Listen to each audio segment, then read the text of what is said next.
गाड़ी आपने मेरी छीन ली, हथियार आपने मेरे छीन लिए, 20 FIR मेरे पे करवा ली, ये गिरफ्तारी वाला तजुर्बा करना है, लो ये भी करके देखो मैं जा रहा हूँ। जब उसकी आवाज़ को दबाया जाता है तो आप अंदाज़ा कर लें कि यहाँ पे एक आम आदमी की ज़िंदगी क्या होगी।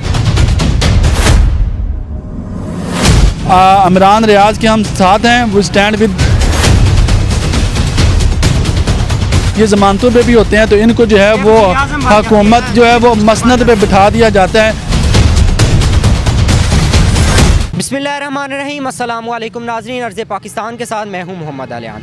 75 साल इस मुल्क को बने हुए हो चुके हैं, लेकिन हमने जिस मकसद के लिए इस मुल्क को हासिल किया था, किस मकसद के लिए कायदे आज़म ने हमें ये मुल्क हासिल करके दिया था कि इस मुल्क में आज़ादी इजहार राय होगी। हर इंसान, हर बंदा किसी भी मज़हब से ताल्लुक़ रखता हो, किसी भी तबका फ़िक्र से ताल्लुक़ रखता हो, वो आसानी से आज़ादी से इस मुल्क में ज़िंदगी गुजार सकेगा। लेकिन 75 साल गुजरने के बावजूद हमारे मुल्क में ना तो आज़ादी है, सिर्फ आम आदमी के लिए ही नहीं, बल्कि वो लोग जो कि इस मुल्क में आम आवाम और इदारों के दरमियान ब्रिज का किरदार अदा करते हैं। जी हाँ, मैं बात कर रहा हूँ सहाफ़ियों की। इस मुल्क में ना तो सिर्फ सहाफ़ी महफूज है, बल्कि कोई भी किसी भी तबका फ़िक्र से ताल्लुक़ रखता हो उसको रातों रात उठा लिया जाता है। चाहे वो बलूचिस्तान में हो, वहाँ कोई पढ़ा लिखा स्टूडेंट हो, उसको उठा लिया जाता है, जिसका इस्लामाबाद हाई कोर्ट में सालों से केस चलता आ रहा है, जिस पर इस्लामाबाद हाई कोर्ट के चीफ जस्टिस साहब निहायत अदब के साथ, मैं कहता हूँ चीफ जस्टिस साहब, ऑर्डर देते हैं कि अगर जो है वहाँ पर उन गुमशुदा आदमियों का पता ना चलवाया गया तो हम chief executive of the country को बुलाएंगे। लेकिन कहाँ इस मुल्क में इंसाफ मिलेगा, जहाँ पर रातों रात दिनों दिन हम देखते हैं कि किसी ना किसी को उठा लिया जाता है। अयाज अमीर अपना TV प्रोग्राम करके घर के लिए निकलता है तो उस पर हमला हो जाता है। इमरान रियाज खान जैसा बहादुर सहाफ़ी जब पेशावर से इस्लामाबाद की तरफ कोर्ट में पेश होने के लिए आ रहा होता है तो इस्लामाबाद की टेरिटरी से उठाकर कहा जाता है कि हमने इसे पंजाब की हदूद से उठाया है। आखिर ऐसा क्यों होता है कि सहाफ़ियों पर जुल्म सितम किया जाता है? आखिर ऐसा क्यों होता है कि हमारे मुल्क में हर आदमी पर जुल्म सितम किया जाता है, सिवाय 4-5 लोगों को छोड़कर जो इदारे के सरबराहान के नाम ले लेकर उनको बदनाम करते हैं? इसी पर बात करने के लिए मेरे साथ हम न्यूज़ के नुमाइंदे मौजूद हैं, इनसे बात करते हैं। सर, मुझे ये बताइएगा कि सहाफ़ियों को हमारे मुल्क में इज़हार राय करने की ज़रूरत जो है वो उनको आज़ादी क्यों नहीं है, इसकी क्या सबसे बड़ी वजह है? मैं समझता हूँ कि सहाफ़त जो है एक मुक़द्दस पेशा है, लेकिन हमेशा से जो है वो आज़ादी सहाफ़त के नाम के नारे तो ज़रूर लगाए गए हैं, लेकिन आज तक हकीकी मानों में आज़ादी सहाफ़त जो है वो मिली नहीं है। सहाफ़ी जब भी बोलता है तो उसकी ज़बान को जो है वो दबाने के लिए, उसकी आवाज़ को दबाने के लिए ये जो हमारे ये बड़े सारे होचे हथकंडे इस्तेमाल करते हैं, रियासती मशीनरी जो है वो हरकत में आ जाती है। इसकी रिसेंटली मिसाल जो है वो आप इमरान रियाज की देख लें।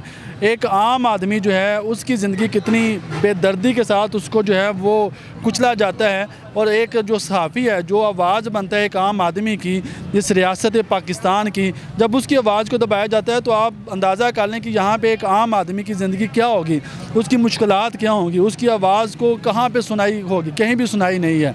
तो हम इसकी भरपूर मजम्मत करते हैं। Being a journalist, Imran Riaz के हम साथ हैं, वो स्टैंड विद इमरान रियाज, और जो भी आज़ादी सहाफ़त के ऊपर हमला करेगा हम उसके खिलाफ जो है वो नंगी तलवार इंशाल्लाह साबित होंगे। अच्छा, मुझे ये बताएं कि कहा जाता है कि इमरान रियाज ने बगावत की, क्या समझते हैं कि उसने बगावत किया? उसने सिर्फ इंडिविजुअल के नाम लेकर कहा है जी इन लोगों की वजह से हमारा मुल्क बदनाम हो रहा है, हमारे मुल्क का बेड़ा गर्क हो गया, पेट्रोल की कीमतें कहाँ आसमान को छूने लगी हैं, गरीब आदमी खुदकुशी करने पर मजबूर हो गया। क्या इसको गद्दारी कहेंगे? मैं समझता हूँ कि जब ये सियासतदान खुद कंटेनर्स पे खड़े होते हैं, जब ये बड़े बड़े नाम लेके और पाकिस्तान में सिविल नाफरमानी की तहरीक का ऐलान जब करते हैं, तब ये बगावत नहीं होती। लेकिन बात तो सिर्फ यही है, बाहर बैठकर कहा जाता है कि फलां बंदे ने जो है वो RTS को बिठाया, कहा जाता है कि फलां बंदे ने जो है वो तबाह किया, फलां बंदे ने बर्बाद किया, हमारे मुल्क को तबाह बर्बाद कर दिया, हम पर इसको खान को मसलत कर दिया। उस वक्त क्या गद्दारी नहीं होती? उस वक्त जो है बगावत नहीं होती? मैं समझता हूँ कि मसला सिर्फ यही है कि आम आदमी की आवाज़ को दबा दिया जाता है, सहाफ़ी की आवाज़ को दबा दिया जाता है। ये हमारे जो सियासतदान जो हमारे ऊपर मुसल्लत किए हुए हैं और जो आने वाले दिनों में शायद मुसल्लत होंगे, ये जो कुछ मर्ज़ी करते रहें, इनके लिए ना तो कोई कानून है, ना इन पर कोई बगावत का जो है वो मुकदमा दर्ज होता है। बात सिर्फ मेरी और आपकी है, एक आम आदमी की है। एक आदमी के खिलाफ कोई एप्लीकेशन भी आती है तो पुलिस वाले उसको कॉलर से पकड़ते हैं, एक थप्पड़ लगाते हैं, फिर बाद में बताते हैं कि जुर्म क्या है। जब इनके खिलाफ 20 मुकदमात होते हैं, ये ज़मानतों पे भी होते हैं तो इनको जो है वो हुकूमत जो है वो मसनद पे बिठा दिया जाता है, और जब इस मुल्क का ये हाल होगा तो डेफिनेटली मेरी और आपकी आवाज़ को दबा दिया जाएगा। इस मुल्क में मैं छोटी सी बात कर दूं कि इस मुल्क में ये हिसाब है कि अगर मैंने और आपने किसी ने कांस्टेबल भर्ती होने जाना है, ठीक है, एज अ कांस्टेबल उसने जॉब करनी है तो पहले उसका पूरा ट्रैक रिकॉर्ड चेक किया जाता है कि कहीं पर इस पर जो है वो कोई मुकदमा तो नहीं है, कोई इस पर कोई केस तो नहीं है, किसी क्रिमिनल एक्टिविटी में जो है वो मुलव्वस तो नहीं है। लेकिन यहाँ पर अरबों रुपए की करप्शन की हुई। मॉडल टाउन के 16 से 20 शहीदों का जिम्मेदार कौन? उनको आप वज़ीर आज़म बना देते हैं, चीफ मिनिस्टर। आम आदमी के लिए तो यहाँ पे जो है ना कुछ ने कुछ जॉब लेनी है, कुछ भी करना है, उसने दर्जा 4 भी जॉब भी लेनी है तो उसके लिए करैक्टर सर्टिफिकेट मांगा जाता है। और इनके लिए करैक्टर सर्टिफिकेट क्या है कि ये 100 से ज़्यादा भी मुकदमात में ये मतलूब हों, ये इश्तिहारी हों, या अदालतों से मफरूर हों और अदालतों से ज़मानत याफ्ता भी हों तो इसको मसनद पे बिठा जाती है।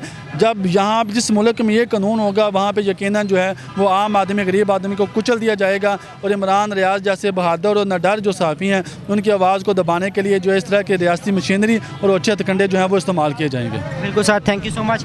मैं भी अपने नाजरीन को ये बताता चलूँ, जो भी सुन रहे हैं मैं उसको ये बताता चलूँ कि we stand with Imran Riaz Khan. चाहे इमरान रियाज खान हो, चाहे अयाज अमीर हो, चाहे अरशद शरीफ हो, चाहे समी इब्राहिम हो, या डॉक्टर मोहित पीरज़ादा हो, जिस किसी को भी उठाया जाएगा, जिस किसी से के साथ भी तशद्दुद किया जाएगा, हम तमाम जर्नलिस्ट आज इस बात का अहद करते हैं कि हम उनके साथ ज़रूर खड़े होंगे। इसी के साथ मुझे दीजिए इजाज़त। अल्लाह हाफ़िज़।